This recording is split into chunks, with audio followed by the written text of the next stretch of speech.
just get into it. Actually, it's very high probability you're gonna lose money with the first few investments. However, you will learn how to do it, you will fail forward, and one day you're gonna meet a founder who will be the next billionaire with his startup or with her startup, and you're gonna be the very first one who will give him the money and will become a billionaire with him or with her.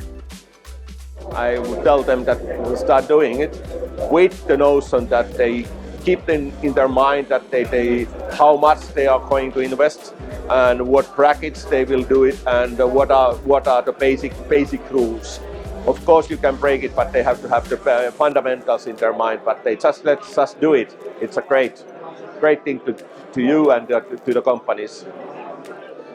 Well, it's about comfort level.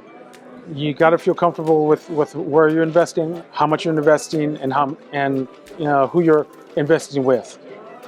And yeah, that's the best way to go.